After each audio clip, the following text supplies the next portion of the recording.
Hello and welcome to another episode of Fellowship of Essential Oils. My name is Adam, joined, of course, by Liz. How are you today, Liz?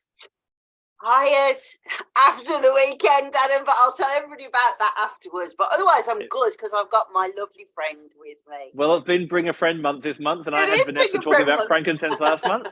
And the beautiful from Australia, Debbie Adamy, how are you? Oh, very good. Thank you for inviting me. I suppose I better say thank you to Liz as well. But thank you to you, Adam, for inviting me along, huh? We're absolutely wrapped, and we know how much I can see your beautiful book behind us on, the amazing gifts that we get from Australian essential oils, which, of course, being an Australian, I'm very passionate about as well. Anyone who loves oils, you've got to get a copy of this book. When I think we'll just talk a little bit about Australian oils to start off with, Debbie. I think when people think of Australian oils, they think of eucalyptus and tea tree, and that's it, pretty much. Absolutely. Yep. And that's generally it. And today a little bit more about the lemon myrtle has become sort of in the forefront, hasn't it? Yeah. But how many Australian essential oils at a rough figure would you say there are that we could possibly get our hands on and work with? Oh, look, easily in the vicinity of 35 different oils and more coming, of course. Very much so. And I think people forget Australia is a big land with very different landscapes, and there's going to be plants that are everywhere that, we yet to discover maybe.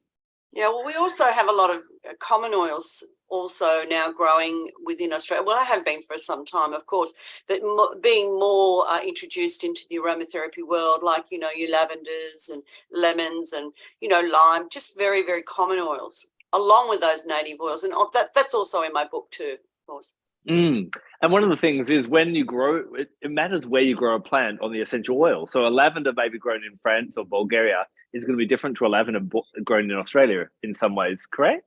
No, they really are pretty good. Like within some of the industries down in Tasmania, they really do make sure that the soils are very, very similar to where they've actually brought that lavender in from. I can't say so much about the citrus as such, but I do know with the lavender, they are very, very particular about that. There is one company that really produce it without any camphor at all. So it's a really wonderful lavender as well. Very, very safe for children and for people, aging care and all that.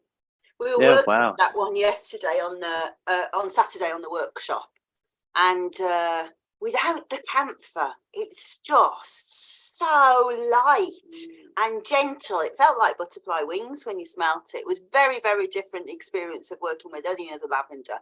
But what was really interesting was Deb was saying that where she lives, she's quite jealous of my garden because I've got lavender, but you can't grow it, can you? No, not at all, not at all. Because I'm right on the beach, and it's very salty, and we also get that humidity which drops, and then you get that rotting within the plants. So we don't get any of the beautiful plants that Liz has got in her garden, of course. Anyway. Yeah, but hey, you get warm weather. Disappointingly, none of our flowers came out for the party. So we've got that many roses that are going to explode. I think they're going to go, bye, Deb. Yeah, they're pushing me out home. That's what they're doing. But so I think what you said was correct, but it doesn't translate across, does it? So, for example, like if you had an oil like helichrysum and you grew it in like Corsica, or you grew it, I don't know, Croatia, then you have a really different oil because like the narrow acetate changes, but not all plants do that. Not all plants are as fickle as that. I guess it's almost a bit like an impressionist, some are just like shapeshifters, aren't they? Yeah, and that's an interesting thing with Australian plants, as you probably would know that, Adam, because we can have so many different so many different types of myrtles, for instance, like what we're going to talk about today with the pineapple myrtle, and it could be literally growing 2 feet next to the rose myrtle or the lemon myrtle. So those chemotypes are just amazing how they produce. Yeah, no, very much so. One thing we should maybe pause and do just for a second is, Deb, doing it for those that are living under a rock and haven't had the opportunity to meet you before. Do you want to tell them a little bit about yourself? Oh, really? Thanks. Your background? Okay, yeah, not a problem. Okay, so, well, what can I say? I'm a clinical aromatherapist, and I do aromatic medicine and have been doing that for a long time. I run a school for clinical aromatherapy and write an international journal for Australia. And I also put the event, which is the Aromatic for Australia. I put that event on biannually for Australia as well, and travel and teach. Awesome. And anyone who's interested in finding out more about Deb, we will have all the details in the bottom of this podcast or vodcast, so you can check out Deb a little bit more afterwards. Including the details of the conference, which will be online, in case you forget to say that after. Oh yes, okay. I won't forget to say it. Do you want me to say that now? We'll get in. Let's talk about the myrtle. Okay. I'm excited. I want to know. So I know that my lovely friend Helen Nagle-Smith has written about this in her second volume of working with unusual oils.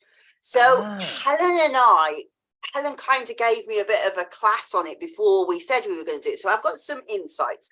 But of course, everybody you speak to will perceive something from a different oil.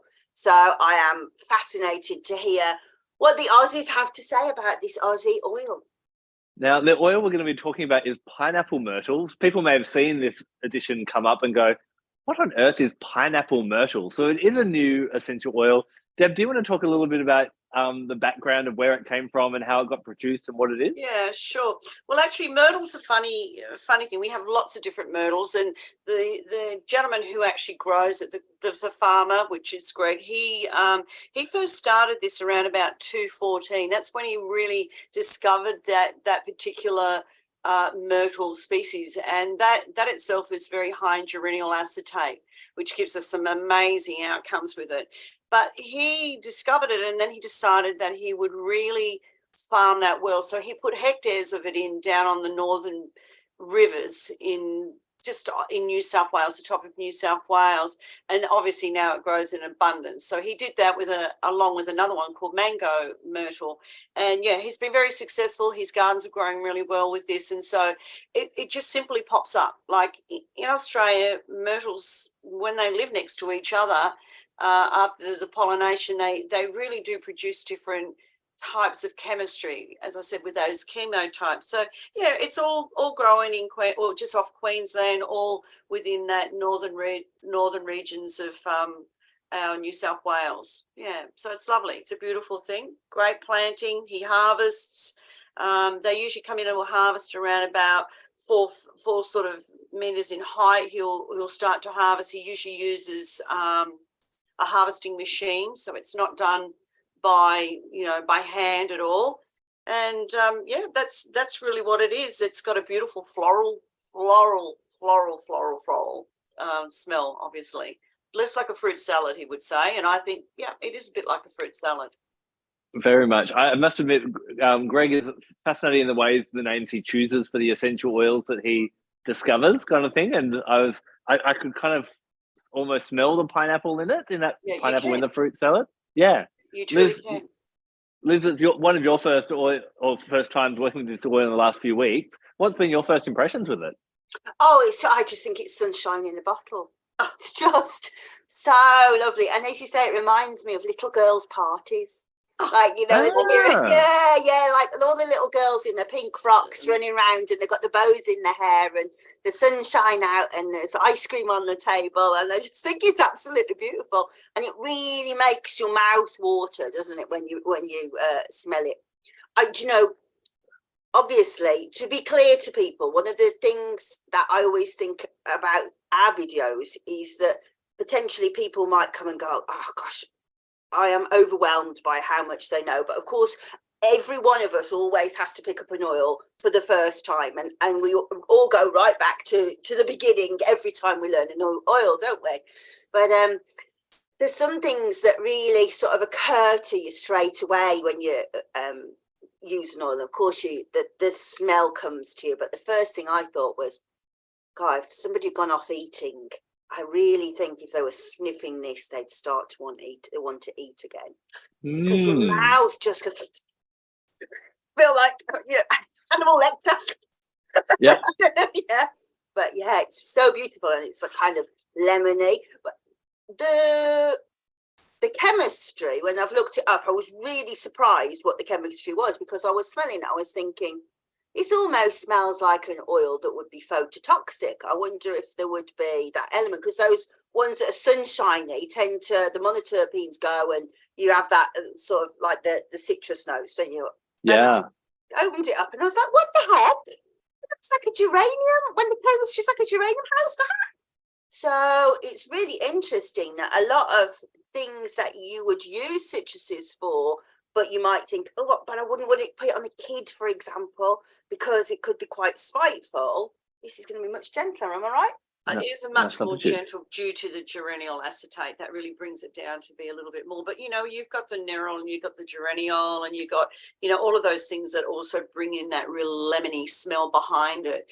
But it really does have a bit of a fruit cocktail. So it is actually really it's a beautiful calming oil. I found that I've been using it in practice for that specific reason, just for that calming.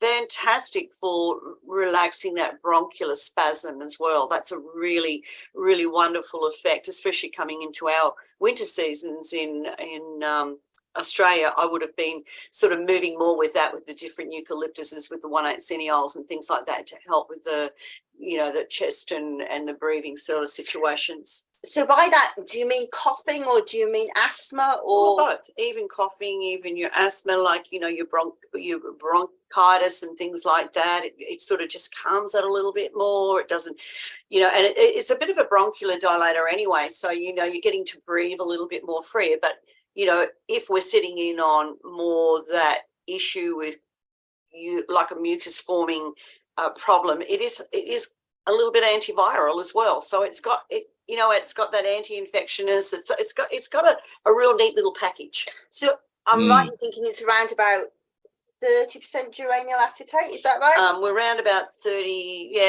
about 25 to 30%.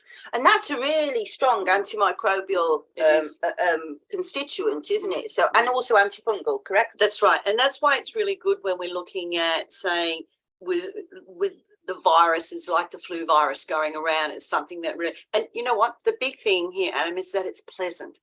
You know, it's really pleasant. So, you know, it's something where you could be, you know, with having your children around, you know, you could be actually burning that within the house to prevent things with the flu season. So I talk about that only because we're coming into that in Australia. Of course. But I think if you used it in replacement of 1,8 cineol for a little child, absolutely, because you can't use your 1,8 cineol in a eucalyptus for children because it causes constriction. I didn't know this. I've always said slowed respiration, but sweat makes the epiglottis swell. So geraniol acetate doing the same job, and this is so much nicer for kids. I mean, I do think that there would be. It's a bit like smell. Well, yeah, exactly. Fruit salad sweeties. It's very much a child smell, I think. And the thing is also with it, Adam, is because of the geraniol acetate, you know, we can actually look at that as like you would if you were viewing something on cannabis, because it has that more sedating effect as well. And it really does work on that triggering part of the neurons as well. So it's very adaptable.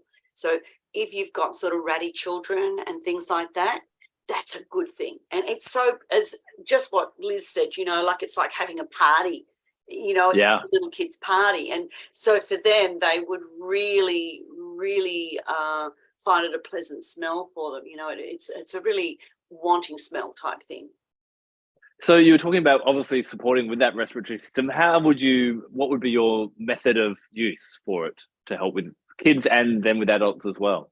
Okay, well, if it's kids, I mean, a lot going through our winter months, I usually make a lot of the nasal inhalers with that type of thing. And of course, room sprays are excellent. So you can work in with room sprays. And generally, if I do that, just to spray through around just that, or burn them in your diffusers and things like that are very good too. A lot of times I have actually worked with it for the relaxation side in massage. So it does really work beautifully with, that more aromatherapy, calming type massage that you work with. Would you ever use it for something like eczema? Because geraniol acetate is a fantastic blend for skin disorders, isn't it? Absolutely. I mean, if we're going into skin disorders, of course, you know, anything that's going to give that antimicrobial or anything that's going to, help with that relaxation of the skin, the irritations like itch or like a pruritus or something like that. Sure, dry skins, anything like that, you could be working with something. I mean, there are obviously other essential oils that I use mainly for skin treatments, but this is something that could really, really work well. Yeah, especially for. And I think what we find with individuals is like I had, I actually slept funny on my neck last week, and I was using all the common oils that you'd normally use for a sore neck. And then something just in my voice said kunzia, which is another Australian essential oil. Okay. And by massaging kunzia on there, after a couple of applications, the pain that had been bothering me for 3 days had dropped right down. And I think it's sometimes people try an essential oil and it's not yielding exactly, or kind of not totally knocking it on the head. And for some people, pineapple myrtle could be the one that does. Well, you see, because of the terpenes within that, we're looking at things that's working on those pain receptors as well. So that's why it would actually work great, especially with kids again, coming back with that child affecting the kids where they've got, muscular growing pains, whatever you think. This is a beaut oil for that. Absolutely wonderful, because they like it. And it doesn't matter whether they're a boy or a girl. They love the smell of it. Yeah. So I always like to look at like the synergies between, rather than actually what a specific constituent does. Of course, that's what I'm famous for doing. I do that, but I like to see there are certain synergies that happen in an oil. So, for example, in lavender, the famous one would be linalool acetate, linalool acetate and linalool. And actually, one turns into the other. I can't remember which way around it is, but one turns into the other. And so we have this same thing here with geraniol and geraniol acetate. And I was like, well, I wonder if anything's been written about that synergy, because I think that probably tells us quite a lot about the energetic of the oil. And what they've found is that geraniol can be almost like a skin sensitizer sometimes, but the more geraniol acetate there is, it's like that's the one that controls it and keeps it in check. So that the plant almost grows it to say, hang on, lady, pull yourself in, And I can feel that kind of energetic with kids, like, you have a lovely play, but don't go over the top, Yep. Have some sensible fun. Yeah. Don't kick that ball out the window. But he will anyway. But I want to know your thoughts. Oh, go on. Well, I was just going to say with the I'm not a DIYer. I'm not into making my own things, but it could be an interesting thing for like people that like to make their own bath salts. Or one thing I'm keen, I haven't done this with pineapple myrtle, but from what our conversation we just had about respiratory support, is I like to just pop a couple of drops of essential oil in the corners of my shower. And then as the steam picks up, you're obviously picking that up. And especially, as you said, the Southern Hemisphere is going into their colder months. So I've been talking to people in the Southern Hemisphere this morning and they're all rugged up and I'm sitting here in 35 degrees. But that could just be a nice thing that, again, no child is going to complain if you throw a little fruit salad smelling oil or have a shower bomb or a bath bomb or something like that, that could, help to just improve their respiratory health before they even have a problem.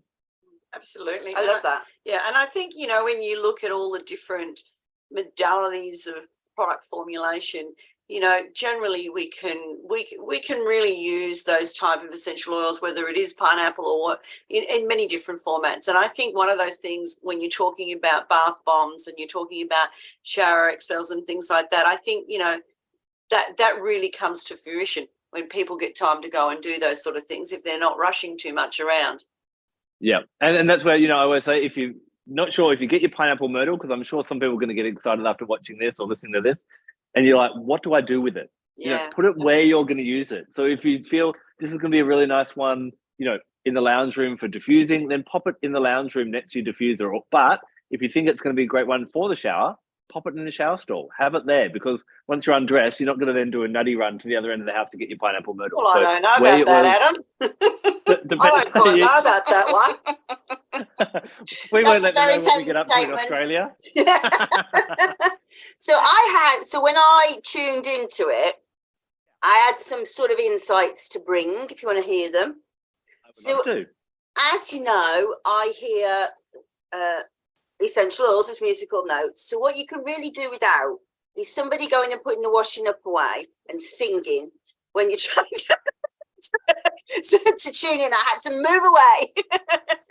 But so I can really hear that it resonates on B flat. So if you are any kind of musician, or even if you're used to like watching films and you're attuned to the music and you go, you know, that oh, something's coming, you know, it's getting tense and stuff. So B flat is kind of a happy but wistful key. So I always think it's a bit like the end of the film, you know, the last few minutes of the film where the bad stuff's happened, we're getting on top, and you're just watching the heroine going off into the sunshine, and you're kind of just a bit like worried she's going to be okay, and you've got 30 seconds where you know she's going to be okay. So imagine she's riding a bike, right, and she's thinking, and you know she's thinking about him and those moments, but they were happy moments, you know, and she's riding her bike. And then the smile comes, and then the music changes, and she lifts her hands off the handlebar, and she's like that on you. She's really going down the road. That's B flat, you know, that moment, that key change where it's like everything's integrated, and I'm going to be okay. That's the feeling that I get off it. But also, I could hear this like chatter in my head, and I thought, God, whose voice is that? I really didn't know the voice, but I knew that the way they spoke. And she kept talking, and she'd go, you see, and she was talking really fast. And every time she'd say, you see. So like, for example, when Deb's talking, she'll start everything with the word, look, this way. So if anyone says, and Salvatore Britannia does that as well. Look, you know, it's very Australian, yeah, very Australian thing. But I could hear this one going, you see, you see. And I was like, who is that? I knew who it was, but I couldn't quite think. So I put the bottle down, and she started clattering again. And I went,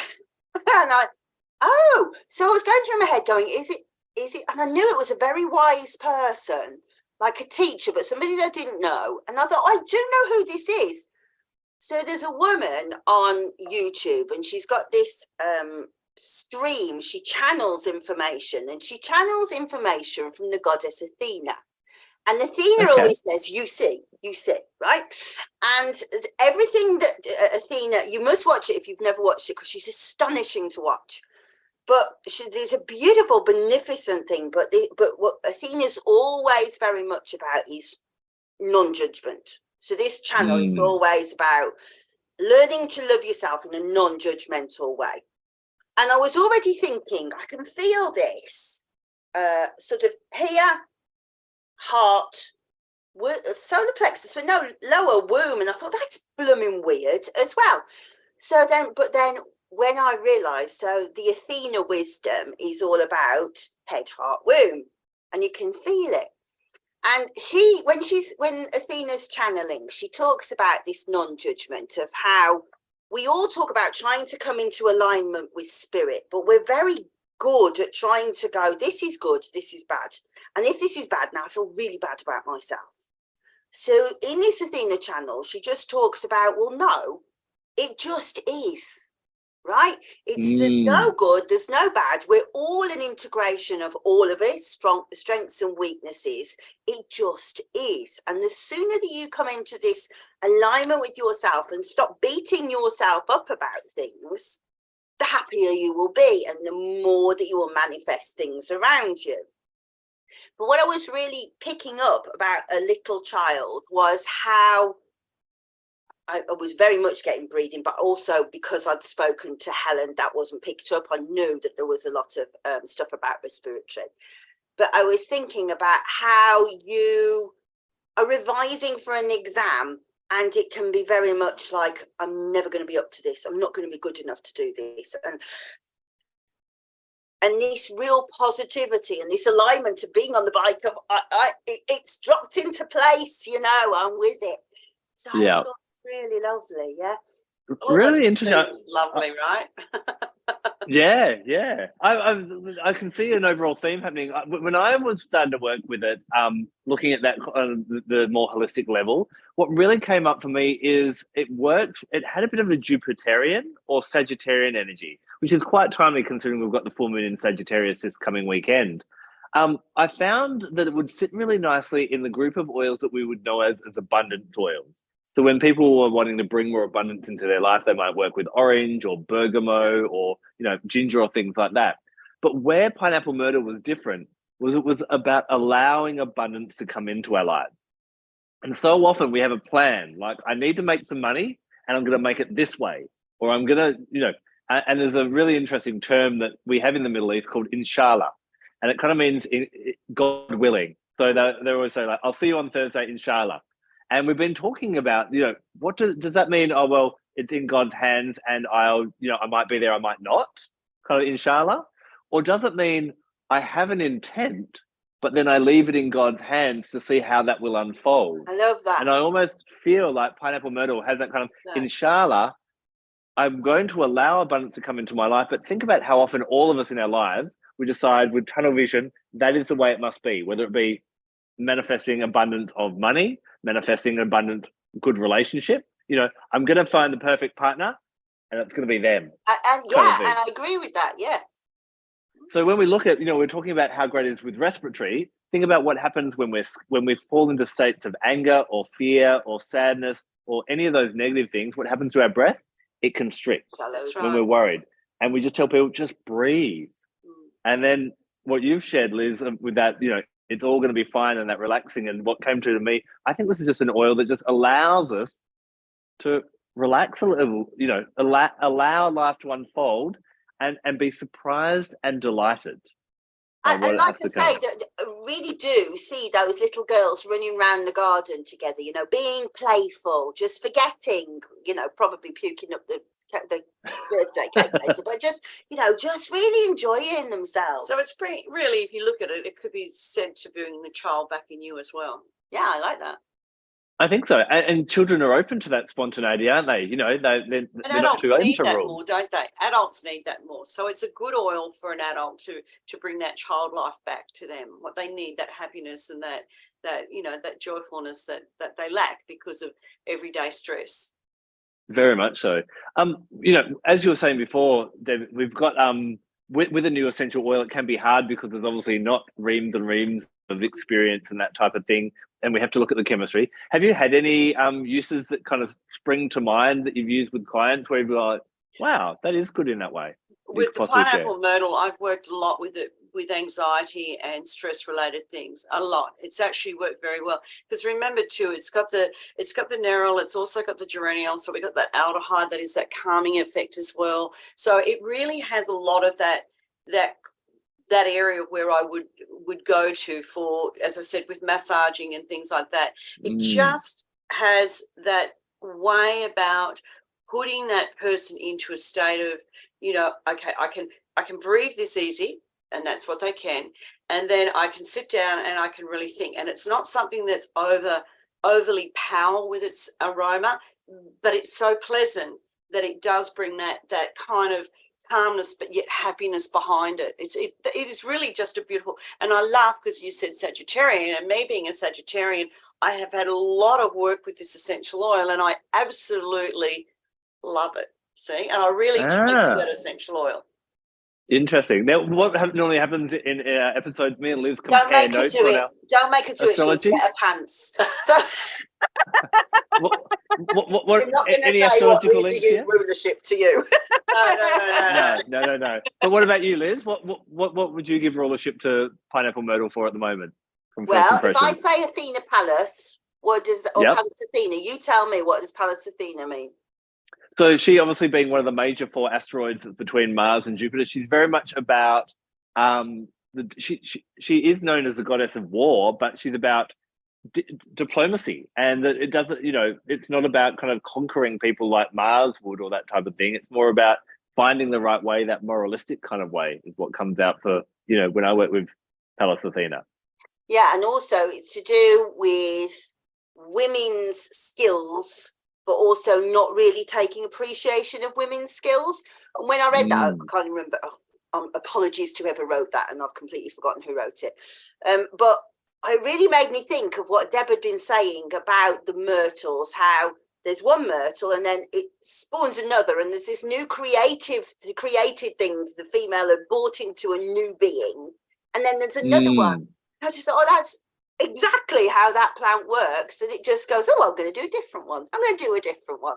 And I think the women are really good at these kind of, you know, knitting and crochet and all of those things. And quite often they'll be just like, oh, I'm just a knitter, you know, but they're really undervalued things. And I think if you are perhaps somebody who can do those things and would love to like make a business of it, or you know, and you're frightened of going forwards for it because you think, oh, it's just something I can do. I think that this would be really good for courage of going, you know, I've got this, you know. And it's interesting because, you know, myrtle itself in the 1850s, that's when they very first started calling women by the name of Myrtle. That's how they got the name of Myrtle to the woman. So she was called, you know, we get Rose and we get, you know, we get Violet. So we did get Myrtle. Myrtle happened around the 1850s. They first brought it in. Wow. Interesting. Yeah. What about you? So you said Jupiter Sagittarius. Can you take that any further? Can I take that any further? I think it was very much about that expansiveness that it had. I think this is, you know, we've talked about personal expansiveness of I can do it, letting go of that judgment. I just found it quite freeing in that way. That this was, and now that we've talked about the respiratory system, it kind of links a little bit more in that as well. But I think it's, But when we think about Jupiterian energy, it's a lucky planet. It's expansion and it's good fortune. So it's a bit more, you know, I often think of, you know, Jupiter or Zeus up there in Olympus. He's laying back, he's kicking back. He's got not a worry in the world, and that's how he expands. And so I think pineapple myrtle in that way kind of ties in really nicely with that. So anytime we're looking at expanding, so I come back at something that was the language of the flowers, and talking about myrtle in that it really related to things about, you know, fertility. And when we said about how they spore and the flowers come up and the plants come up everywhere. It's like that real feminine thing with the women, you know, it really is that part of it. And it talked about fertility prior to, you know, a woman's life growing within, and that, you know, that was the innocence of that person and immortality. And it really, I think that when women produce children, it is immortality that comes through life. And I think that myrtle gives, that the myrtle plant gives that language to things, and at the end of it, it does represent peace. So and love. So it's interesting, quite feminine in its right. So Jupiter also has a physical aspect to it. If you look at it from a medical astrology point of view, then Jupiter rules the liver, and it particularly speaks to authority and to anger. And again, I definitely think if you want to diffuse arguments, so if, you know, I mean, I always go back to relationships, don't I? But if you're in a relationship where you can't get past the arguments and you were just, you know, you want to have a bit of fun together, it might be interesting to just like see if you can get a conversation going where you're not actually like ripping each other to pieces. It might be, you know, a nice tranquilizing oil that way. But particularly if you are an angry person and you're in that, we all have them, don't we? Times where we just can't live life peacefully for a while. I can see how it would kind of lift that as well. But as I say, it'd be interesting to look at how it would support the liver. Very much so. So I guess, although, you know, there are so many different essential oils, we can kind of see that it might have a place. It's got that respiratory support without that 1,8 cineol, which has got some advantages there. And we've talked about the abundance and that it's more that freeing and allowing rather than forcing, and being that kind of demanding in how things should turn out as well. And that's letting go of anger as well. And I guess whenever, you know, we've also talked a little bit about anxiety and stress. Most of those things are when things aren't working as they should. Yeah, exactly. Frustrations. Yeah. Maybe this oil is just about just allow, surrender, play. Yeah, you know, and play is the big one. I think there, play is definitely the big one. But, you know, that really fresh feeling. You know, being alive, being fun, being happy, and just bringing joy to the world. And that's kind of when Liz says about the children playing. It really does make a lot of sense, doesn't it? And one thing I have found about where plants grow in the world as well, Australia is sometimes nicknamed the lucky country. We've got a bit of a she'll be right, relaxed kind of state. And maybe it's just a bit of a gift from the land to the rest of the world, just going, hey, I know you're busy trying to be an adult and you've got important adult things to do. Maybe you just need to chill out a little bit and relax a little bit Do as you well. know what? I think that's absolutely what that oil says. I love it. Now you've said it like that. That's exactly what that oil says. I love it. Very cute. So I think pineapple myrtle. Go on. Oh, go on. No. I was going to wrap up. So did you have something Yeah, else you no, want to so throw I in? was going to say, what are you up to this week? I want shameless advertising time, please. Shameless advertising. This week at the moment, I've, after having Vanessa here, I'm getting back into my daily habits, but I'm flying back to Australia next week. I'm going to be helping launching some new aromatherapy products, which I might talk to you about at the moment because I'm not allowed to talk about that just yet, but that's rather exciting. How exciting. But nothing to kind of, on my things, just my social media. I'll be getting back on my social media. YouTube will have some more and stuff like that. What about you two? What mischief I'm you going two to up tell to? Deb to do it, and then I'll pick up the pieces she forgets in a minute. So, Sure. what do you want to tell people about what you're doing? Shameless self-promotion time. So the book? Oh, yeah, the book and Aromatic Australia. I mean, that's a really big thing at the moment. And, that door opens for everybody to walk through and see some amazing what we're doing. It's virtual. So it's being run on the 10th, the 11th and the 12th of November. So they can be linked in with whatever we leave with you for them to go for. And we're going to be looking at some of the wonderful farms. One of them, the essential oil in Tasmania, and they're going to be going through and showing the harvesting. We'll have a little bit of a look where that pineapple myrtle is also growing. We have some wonderful overseas speakers as well, and of course we're actually going up to the Blue Cypress man as well, so we're going to be looking at that. You'll hear him speak. So there's lots and lots of wonderful, great education, wonderful learning things, and really most of all some beautiful pictures and views and videos of Australia. One thing I know with online events, some people get a little bit worried about that, being in different time zones around the world, we've got people listening all around the world. If they can't attend live, do they have access to the content afterwards? Absolutely, they do so. That's indeed they will. So they can continue on for the next 6 months after that, and they'll be able to 3 to 6 months, I think. I'll have to go back and check that. But yeah, they can continue to go back whenever it is easiest for them to view the whole conference. So yeah. Perfect. Liz, what do you want to shamelessly self-promote today? So I'll promote something that I knew that she wouldn't say because she wouldn't know the time. So with the video before, in the next few days, she will also be lecturing at Penny Price Aromatherapy. So if anybody wants to see Deb live, she will be at Penny Price on the 31st. Myself, I have a lot of sleep planned after the Mastery and Mystery and I'm really looking forward to going down and seeing Penny on Saturday. The full moon, of course, we're going to do a full moon meditation with rose oil, and I'm going to do some of the reflections of what I've got from actually Athena Speaks and this beautiful self-acknowledgement and working with just sort of bathing in rose and feeling much better about ourselves, a bit of self-love. So that's on the full moon. And then on the 20th, I have a workshop, an online workshop coming up with Helen Nagel-Smith. People know that both she and I are synesthetes. So I hear essential oils as musical notes and she sees them as colours. So we're going to be doing a workshop, a live practical workshop, helping people to develop this cross-sensory appreciation of the oils, which is tremendous for therapy and to help you to understand your oils deeply. But if you sell essential oils, it really helps you to describe them in a way that people want to use them and to buy them. So all of those things you can find on our link trees. My workshops are on the link tree, and Deb's link tree will be on there too with details. However, we didn't put Penny's workshop. You need to contact Penny direct if you want to book for that. We'll get all those details down below. And you know what? I haven't got my cards to choose an oil for next week. Have you got yours? I've got one in my head. I was going to ask before we announce. What should we do next week?